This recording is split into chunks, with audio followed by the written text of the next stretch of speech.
Hi, I'm Annabel with Journey for Earth, and my guest today is Tom Cronin, meditation teacher, life mentor, and speaker, all the way from Sydney, Australia. Hi, and welcome, Tom. It's lovely to have you on Skype today. It's great to be here. Thanks very much. Great. So you are on a mission to reduce stress and chaos in people's everyday lives and to cultivate peace and calm around the world, which is a beautiful mission to be on, by the way. What exactly led you on this journey? I guess through my own transformation, I had a lot of chaos, a lot of unhappiness in my life, and I was really on a path of destruction in the way I was doing things and the way I was behaving, and it led to such extreme imbalances and discomfort, in the form of anxiety and panic attacks and depression. And, I was actually told by Western medicine psychiatrists that that's just my inherent nature and I need to take pharmaceutical drugs. They just said, one guy actually said, you have a very stressful nature. And, he was pretty much saying to me that I was going to live a life of dependency on pharmaceutical drugs, which was really debilitating for me and really crushed me quite a lot after that. But I just felt inherently that there had to be another way than that. And I guess I was drawn towards meditation because I knew that inside my mind there was so much chaos. And that was really the source of where all of my destruction was coming from. So I started meditating and things really changed quite quickly. And so I noticed that if I could go through that transformation, then other people could possibly do that. And so I started to teach, and what I found was that my students started to go through their own transformations once they found that mental stillness and calm. And so I just became so inspired that there was really no reason why other people should be experiencing those states that I was experiencing when they didn't need to. And I just had to get them the vehicle that changed my life to them in some way, shape or form. Because you were in quite a hectic job, I believe, at the time. You were a trader? Yeah, I was a money broker. So I was doing pretty much what Jordan Belfort from Wolf of Wall Street would do, which was execute trades for clients, the banks. So I was a money broker and a swap broker. So I was trading bonds and swaps for large global investment banks. And it was pretty hectic. We were just yelling and screaming all day long on a massive trading room floor. And it was a pretty intense time, and there's a lot of high energy and a lot of stress. And I guess the way we coped with that back then was very poorly. Yeah, I remember reading on your website, I believe, it was a post that's how I came across you actually, about how you would go and have a drink after work, and I've noticed that in my own life, and I see that in people around me. It's so easy to do, and just to have that glass of wine or that beer, and I totally hear that it's really important to find different ways of coping with that stress, because it can become a problem. Yeah. And we align ourselves with that energy. If we're coming off the trading room floor with our energies really pumped and adrenaline filled, we're looking to continue on that and attract something that's similar and aligned with that. So then we go into a real noisy bar and we're getting stimulated. Whereas walking out of a crazy hectic room and then sitting in a quiet space and going into silence is something that's extreme. It's quite an extreme thing to do. And so very few of us are really drawn to doing that, even though it's the best thing that we could do, just to bring our energy down and to put our nervous system into a repair state.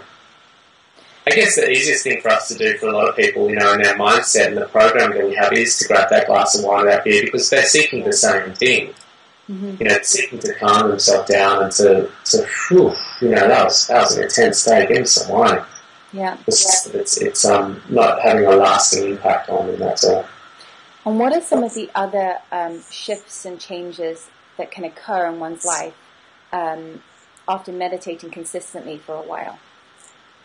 It's a really good point that you made, that statement, after a while, because these things do take time. It's not a quick fix, and this is the thing we have to embrace, that we brush our teeth every day, and we do that to prevent ourselves getting holes in our teeth. We don't even think about that, we just go and do it. And that's what meditation's become for me. It's something that, it wasn't a quick fix, although I did notice changes within the first week and the second week. They're constantly noticing more and more changes as life went on. The immediate changes that I noticed was that just the extreme abnormalities started to go away. That was the first thing that happened, was, those extreme abnormalities of depression and anxiety, they just started to dissipate. But what started to fill in that space as they were removed was a space of wow, I'm feeling more light, I'm feeling more joy, I'm feeling more love. I'm having less reaction to circumstances.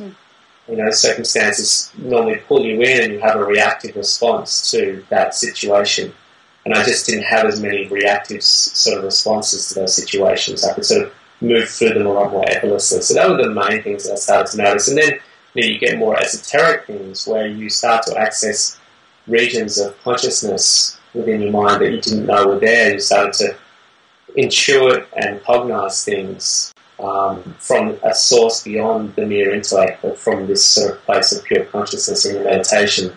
You start to discover knowledge that you didn't know you had access to. Sounds very powerful. It is. Is there, I've heard from a lot of different people, you have to meditate 40 minutes a day, otherwise it won't have any effect, like 20 minutes in the morning, 20 minutes at night, and that can be hard for people to do. I speak for myself, single parent, I don't have 20 minutes in the morning and 20 minutes at night. Can you create that depth of change with 10 minutes a day, for example? I just corrected a little bit of terminology, only just for the viewers, is that everyone has the same amount of time in the day. And we all have 24 hours. So we all have time. It's just a matter of what we do with that time and how we allocate that time and what are our preferences with that time. But yeah, look, I understand the limitations we have. I lived a very busy life, and there was certainly days where I just didn't manage to fit in those 2 20-minute segments, morning and evening. It's always recommended for me, that's what I recommend my students as a teacher, is that for optimal benefits out of your practice, purely because the amount of demands that you have on your day, the amount of stress that you're living, you need to offset that with enough calm. And that's why I recommend 2 segments of 20 minutes morning and evening. And it's kind of like a calm versus stress ratio. We're kind of well and truly outweighed in the stress level. The amount of demands that we put on ourselves in today's society, it's really something quite overwhelming for our physiology, for our nervous system, for our state of mind to be able to manage. And so we need to offset that. And we know sleep's just not offsetting it enough. We have an entire world that sleeps every night, and yet we have extreme imbalances. We have anxiety, we have depression. I was sleeping every night, and yet I still had those symptoms. So it was very easy to deduce that sleep just wasn't cutting it for the amount of intense pressure that I was putting on my nervous system. And it's recognised in many scientific studies on meditation like the one that I teach, and that 20 minutes of this type of meditation is equivalent to roughly 4 hours sleep. It's such a deep, profound level of rest that's achieved. Minutes, did you say 20 minutes is equivalent to 4 hours of sleep? Wow. Yeah. And so in that period of time, there's so much repair going on, and that's why in a very short period of time when we're meditating, all those anomalies of anxiety and depression and panic attacks went away, simply because in that state of rest that I was getting, I was increasing my levels of rest.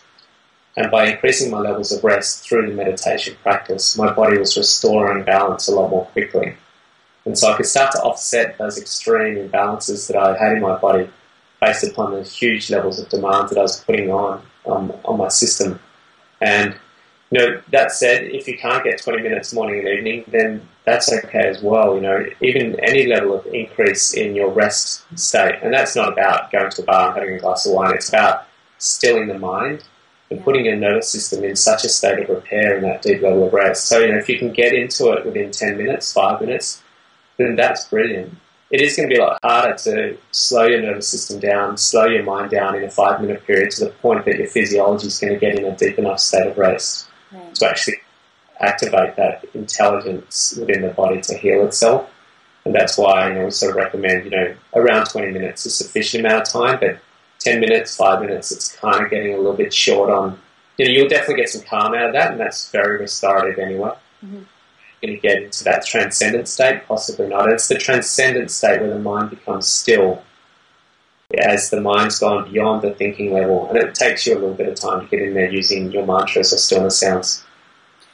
I know you mentioned just before about how you deal with challenges differently, which was going to be a question of mine actually before versus now, having meditated. And it also sounds like how you're talking from that still place and that deeper connection. One can also gain clarity into one's life purpose, for example. Or, if you're unhappy in a job, that kind of pool of stillness is where answers come. as well. Isn't that correct to say? Yeah, absolutely. What happens is that we have two things going on with our mind. We have a consciousness behind the mind that is able to observe the mind. And when we meditate and transcend, what happens is the intellect dips into this field of knowingness, this field of consciousness, pure consciousness. It's not influenced by memes or cultural conditionings or dogma. Mm-hmm. And so what happens is that we are able to observe the intellect, observe the way the mind operates, and say, is that serving me? Is that really something relevant for me? Can I truly make a wise decision around this that's not going to be impacted by the ego's need to make someone else happy, or the ego's need to, do this for some other reason? And so, over time what happens is that we start to become more of that independent observer of our intellect and separate ourselves from the actual action itself, rather than being owned by the action, being owned by the experience. We're able to sort of be in the experience and observe it, and then start to operate from that space. From that grounded, connected place, higher self, shall we say? Yeah, absolutely. Yeah. I know, Tom, you give a lot of talks in schools, amongst other places. So my question to you is, how young can a child start to meditate, for example? Could a 3-year-old or 4-year-old meditate, and how would the process differ to that of an adult? Sure, it's a great question. I mean, I've been trained in one particular style of meditation, and I qualified as a meditation teacher, so that's my skill in teaching people to meditate. So the way I was taught, and the intuition that I have around this, is that a child's brain is sort of developing still quite a lot at a very young age. Mm-hmm. We don't recommend teaching a child under the age of 6 or 7. My children learned at 6. Mm-hmm. And even then, having them learn at 6, they don't meditate every day. It's not something we say you have to do. Every now and then they'll join us for meditation. But being around parents that meditate, it's, there's an osmosis that's just naturally unfolding anyway. But, in classrooms, I wouldn't teach children under 7. But at 7, they really do get it. And we give them a really simple meditation practice. It's not sitting for 20 minutes with your eyes closed. We give them 1 minute of meditation for every year that they are old. And how? So 7 minutes. And what kind of benefits would you notice in a child, say, of 7?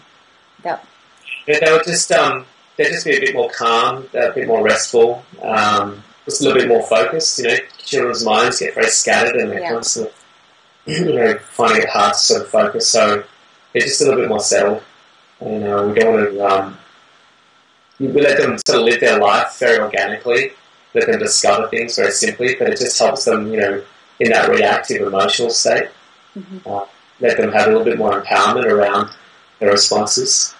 And it probably helps them express themselves more easily as well, maybe what's going on for them. Absolutely. Just to remove the fear of perception. Children generally have a lot of fear about perception, how they're being perceived. And so to be able to stand alone and speak their truth is a really important thing. And that does help them in some respects as well. And Tom, you give and lead retreats around the world, I believe. Share with us a little about the kind of retreats that you offer. Yeah, the retreats, they're a little bit intense. We not want to scare people away, but it's, it's about giving people breakthroughs. It's about not sitting in a deck chair reading Mills and Boon and having pina coladas. There's nothing wrong with that, but that's not the goal of it.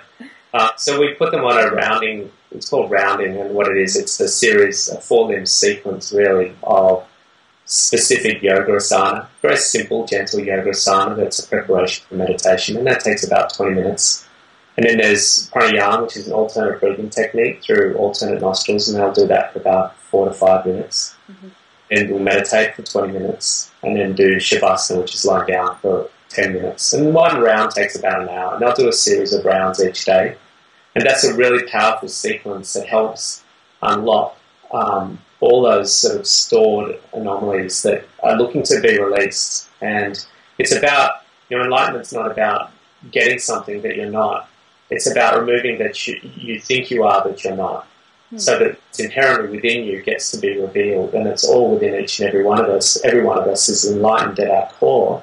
We're all light and love. We are all enlightened, but we just have all these samskaras, these layers of untruths that we've picked up along our journey, from our social conditioning, our genetics, and our family conditioning, and religious conditioning, and there's just all these, emotional scarring. It's all embedded within us, and it creates this sort of massive layer. So on the retreats, it's an intensive program we put them through, as well as talks and swimming and massages, and it's a really replenishing and nourishing and nurturing, and it's considered, the 6-day retreats that I run, they're considered, about 2 or 3 years worth of daily meditation in such that short period of time, because the power of that compounding meditation sort of rounding effect.